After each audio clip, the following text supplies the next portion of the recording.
មនុស្សបែកគ្នាហើយពិបាកត្រូវគ្នាវិញណាស់លែងមានឱកាសម្នាក់ខ្មាំងមិនហ៊ានសុំត្រូវប្រៀបដូចកែវបែកដែលពិបាកផ្សះផ្សាបាំងពើរឹតតែគ្មានផ្លូវបើម្ខាងទៀតមានអ្នកថ្មីនៅសល់ភាសាតែមហែមដកជាប់ខួរក្បាលសល់អនុសាការធ្វើសង្សារជាមួយថ្លៃហើយសល់ខ្លួនឯងកុំដកខ្លួនឯងកណ្ដាលកណ្ដែងស្ទើររៀងរាល់ថ្ងៃតើហេតុអ្វីខ្ញុំចិត្តមិនដាច់ដូចគេជំងឺនឹកគេវាដល់ពេលរើឡើងទៀតហើយពីបាក់ដល់ហើយធ្លាប់តែបើភ្នែកឡើងឃើញគេទៅដល់ទីណាទឹកនេត្រាដណ្ដើមគ្នាហូរមិនដែលទុំនេះគេមិនលួចទេបើគ្មានគេនិយាយសាសជំងឺនឹងគេគ្មានស្នាមណាអាចព្យាបាលបានអារម្មណ៍រំខាននឹងស្មាមានចាក់ដោតបេះដូងពីបាក់អ្វីម្លេះឬស្នេហ៍នេះជាស្នេហាពិតស្នេហ៍លើកដំបូងសូមជួយប្រាប់បងផងធ្វើមិនដេញទៅភ្លេចអូនបាន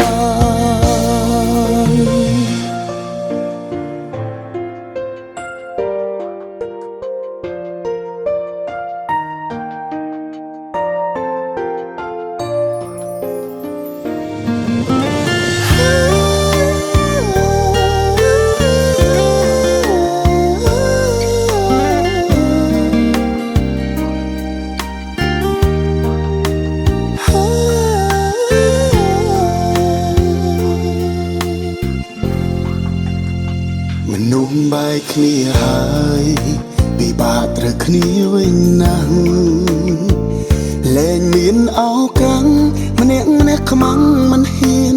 សុំត្រូវប្រៀបដូចកែវបែកដែលពិបាកផ្សះផ្សាបាំងពើរឹតតែគ្មានផ្លូវបើម្ខាងទៀត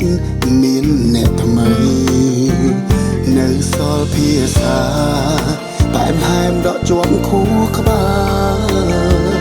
សល់អនុសាការធ្វើសង្សារជាមួយថ្លៃហើយសល់ខ្លួនឯងកុំដកខ្លួនឯងកណ្ដាលកណ្ដែងស្ទើររៀងរាល់ថ្ងៃតើហេតុអ្វីខ្ញុំចិត្តមិនដាច់ដូចគេជំងឺនឹកគេវាដល់ពេលរើឡើងទៀតហើយពីបាក់ដល់ហើយធ្លាប់តែបើភ្នែកឡើងឃើញគេទៅដល់ទីណាទឹកនេត្រាដណ្ដើមគ្នាហូរមិនដែលទុំនេះគេមិនលួចទេបើគ្មានគេនិយាយសាសជំងឺនឹងគេគ្មានស្នាមណាអាចព្យាបាលបានអារម្មណ៍រំខាននឹងស្មាមានចាក់ដោតបេះដូងពីបាក់អ្វីម្លេះឬស្នេហ៍នេះជាស្នេហាពិតស្នេហ៍លើកដំបូងសូមជួយប្រាប់បងផងធ្វើមិនដេញទៅភ្លេចអូនបានជំងឺនឹកគេវាដល់ពេលរើឡើងទៀតហើយពីបាក់ដល់ហើយធ្លាប់តែបើភ្នែកឡើងឃើញគេទៅដល់ទីណាទឹកនេត្រាដណ្ដើមគ្នាហូរមិនដែលទុំលេគេមិនលួចទេបើគ្មានគេនិយាយសស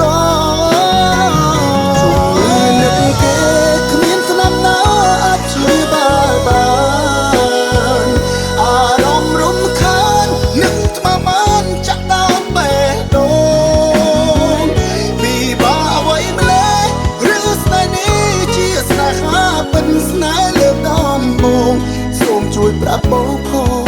ធ្វើមិនដេញទៅភ្លេច